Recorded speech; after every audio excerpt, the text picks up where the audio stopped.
I remember that summer vividly, the salt in the air, the endless thrum of the ocean, and the roar of my Yamaha RD350 LC. My name is Jesse Miller, and I was 22 that year, living and working in Ocean City, Maryland. It was a sun-drenched sandy paradise for most, but during the peak summer months it became a battleground for parking. My bike, that old two-stroke beast, was more than just transportation. It was my freedom, a piece of art, and my pride. You know the kind of bike I mean, the ones that exhale a signature cloud of bluish smoke when you start them up, especially if you give them a good rev. That distinctive smell, that raw power, it was pure joy to me. I worked at Boardwalk Bites, a surf-themed cafe right on the lively boardwalk. My shifts were long, slinging coffee and smoothies to hordes of hungry tourists, but at the end of the day, climbing onto my bike and feeling the wind in my face was my reward. I always parked it in the designated motorcycle spots near the pier where it was supposed to be safe. It was a small space, but it was mine, and it was respected by other riders, or so I thought. The problem, you see, wasn't the ocean or the heat or even the endless stream of customers. It was the entitlement of some of the summer visitors. They saw rules as suggestions and dedicated motorcycle parking as just another empty space they could claim with their oversized sport utility vehicles. My nemesis, or rather the embodiment of my growing frustration, came in the form of a shiny black luxury sport utility vehicle, often driven by a family who looked like they owned the entire boardwalk. Every day, it seemed, I'd see them cruising by, eyeing the motorcycle spots, a sense of impatient superiority etched on their faces. One sweltering afternoon, after a particularly grueling shift at Boardwalk Bites, I was walking back to the pier, my muscles aching, dreaming of a cold shower and a long ride.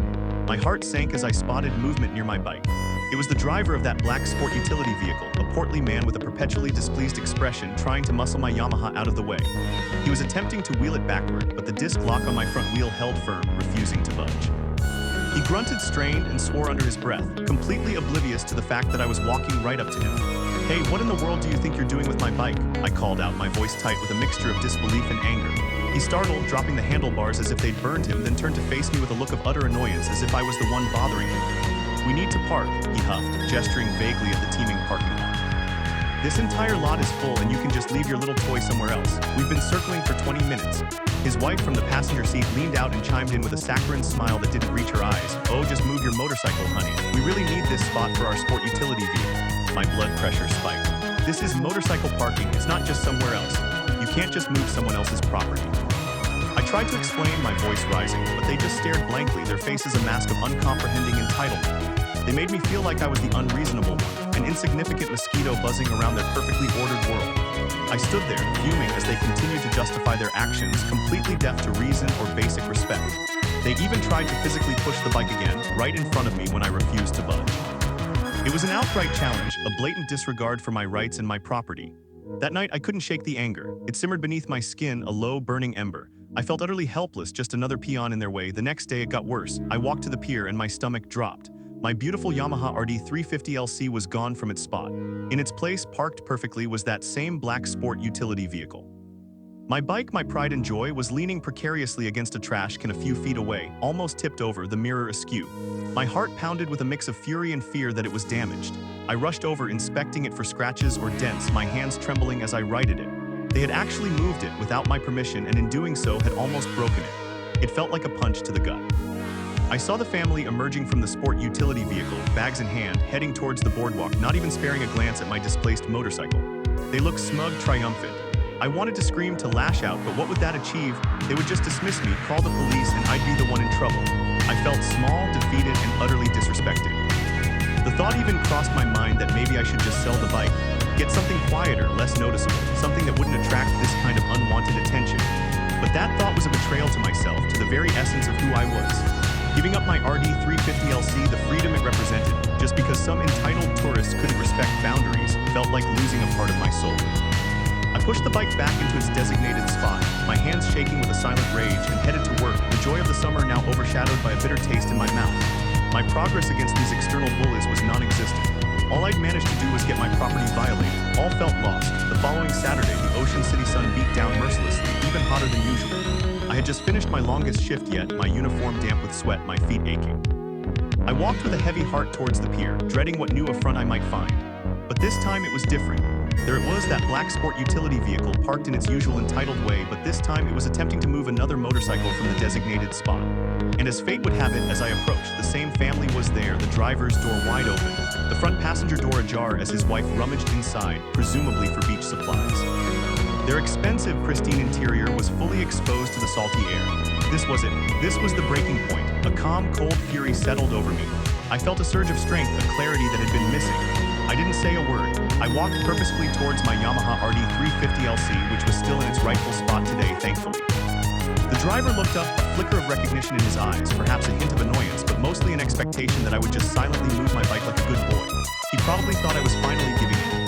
I reached my bike, unclipped the disc lock with a deliberate, slow motion. The click echoed in the sudden silence. He watched me, a faint smirk playing on his lips. But instead of swinging my leg over and riding away, I backed the bike up, just a foot or two, carefully, deliberately. My two-stroke exhausts, twin pipes gleaming slightly, were now pointed perfectly, like cannons, directly into the open driver's door, aimed squarely at their plush leather seats in the dashboard. The family paused, a confused frown creasing the driver's brow. Then I folded out the Kickstarter, gave it a strong, satisfying kick. The engine sputtered to life, but I didn't let it idle. Oh no, I held the throttle wide open. The flat-slide carburetors, designed for raw power, flooded the engine with fuel and two-stroke oil. The exhaust pipes choked, gargled, and then with a thunderous roar, my Yamaha RD350 LC belched forth a colossal, dense, acrid cloud of thick, bluish-white two-stroke smoke. It wasn't just a puff. It was a wall of choking, oily vapor, smelling like a toxic mix of burnt gasoline and synthetic lubricant. It shot straight into their open sport utility vehicle, engulfing the interior instantly. The expensive leather, the pristine dashboard, the air conditioning vents, everything was coated, saturated with that horrendous, clinging smell and a fine, oily residue. The family's expressions were priceless. The driver's smug smirk vanished, replaced by wide-eyed horror and disgust. His wife shrieked, dropping her beach bag as she recoiled, frantically trying to wave away the impenetrable cloud. They started coughing, gagging, their eyes watering as the noxious fumes filled their lungs and their luxury vehicle. I held the throttle open for a long, satisfying moment, watching them choke in their own self-entitled mess, their perfect Ocean City day utterly ruined. The sound of their frantic coughs and sputtering was music to my ears, drowned out by the glorious, smoky roar of my bike. Then slowly, I let off the throttle, the smoke thinning as the engine settled into a choppy idle. I finally swung my leg over, a triumphant grin spreading across my face, and rode away, the two-stroke exhaust echoing through the pier, leaving them literally choking on their hubris. I didn't look back, but the memory of their contorted faces was enough. I had stood my ground, not with violence, but with the very thing they disdained, my little toy. The feeling was pure, unadulterated vindication. I hadn't just got my spot back, I had reclaimed a piece of my dignity. Life at Boardwalk Bites continued, but something had shifted. I still parked my Yamaha RD350 LC at the pier, but now there was a quiet confidence in my stride. Other bikers who had witnessed or heard whispers of the smoky incident would give me a knowing nod or a respectful glance. Oddly enough, fewer people tried to move my bike after that. Maybe word had spread, or perhaps my demeanor simply projected a new, unyielding resolve. I continued to ride my RD350 LC, the roar of its engine a constant reminder of that day. It was a beautiful, exhilarating machine, but also a demanding one. The high-performance two-stroke engine, especially one as old and temperamental as mine, required constant care. A few days after my moment of triumph, as I was cruising along coastal highway, my engine suddenly sputtered, coughed, and then seized with a sickening clunk. A cloud of black smoke, far more ominous than my revenge cloud, billowed from the exhaust. I pulled over, my heart sinking. The engine was blown. The mechanic later confirmed it. The piston had seized, probably due to a combination of age, hard riding, and perhaps that one particularly long, wide-open throttle blast I'd given it. My beloved RD350 LC, my smoky warrior, was effectively dead. It was a bittersweet moment. A part of me was devastated, heartbroken to lose my trusted companion, but another part understood. Karma perhaps had finally caught up, or maybe it was simply the price of pushing an old machine to its absolute limit for one glorious, smoky act of defiance. I stood there on the side of the road, looking at my broken bike, a sad smile playing on my lips. I got my revenge, and it was glorious, but it came at a cost. I knew I'd never forget the smell of that two-stroke cloud or the look on that man's face. I started saving for a new bike, a quieter, more modern one, but I knew deep down, none would ever quite match the roar and the sheer, rebellious spirit of my Yamaha RD350 LC, or the day it helped me stand my ground in Ocean City, Maryland.